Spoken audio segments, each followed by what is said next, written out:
Hey, it's your friend Maria Rose. Welcome back to Damn Tasty Vegan. So you might have seen the viral TikTok video where they make chicken out of flour.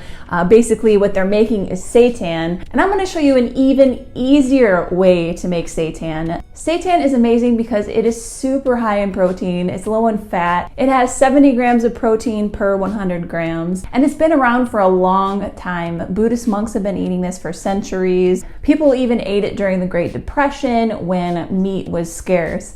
It's really versatile. You can make steak tips, you can make ribs, you can make chicken. So if you want something chewy, tasty, and delicious with a lot of protein, but you don't want to kill chickens, pigs, and cows, then seitan is for you. Now be aware this is just pure gluten. So if you have a gluten intolerance, you might want to skip this. This is also great because you can make a big batch of this and keep it in the fridge or freezer. It freezes really well. So if you want to learn how to make seitan, then let's hang out for a bit and we will make it together. So instead of using all-purpose flour, having to wash the flour and wash away the starch until we're left with just the gluten, we're just going to skip all that and just go right to the source. So get yourself some gluten flour. It's great to buy this in bulk. You can get it online and buy it in bulk. It's a lot cheaper.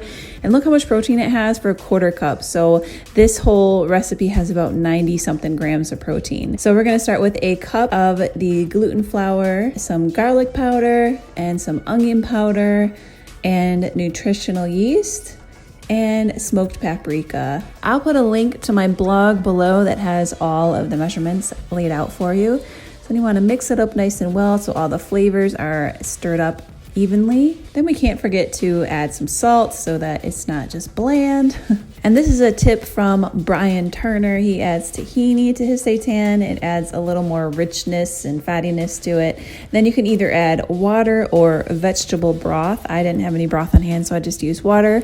And we're gonna stir this up until it starts to form a ball. And in order to activate the gluten and make it chewy, we need to knead it for at least 1 minute. The less you knead it, the more spongy and kind of delicate it'll be. And the longer you knead it for, it'll get more tough and chewy. So if you want it to be extra chewy, then knead it for at least 3 minutes to really develop those gluten strands. Once it is all done, then you just kind of want to form it into your preferred shape. Got a little baby seitan ball.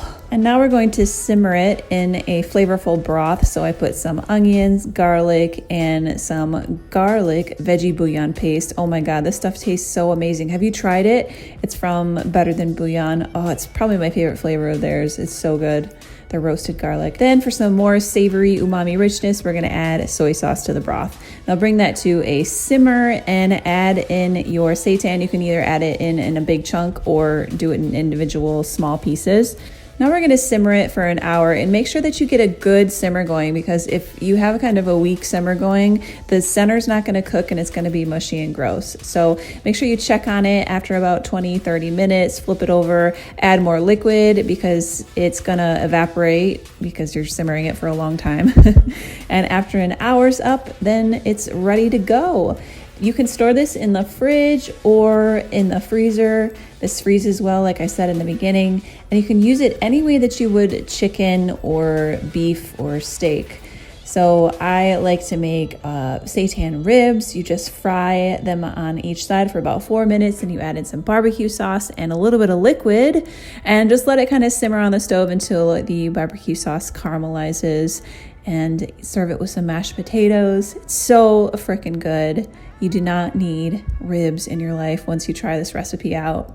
And another thing I like to do with it is to make Seitan Fajitas. Turns out so good. You just have peppers and mushrooms and onions and some fajita sauce and just put it on a tortilla with some beans and call it a day. So I hope you enjoyed this recipe. Please let me know if you're gonna try Seitan out. Let me know how it turns out for you. Let me know if you have any questions. And thank you so much for hanging out with me. I'll see you all in the next video. Bye.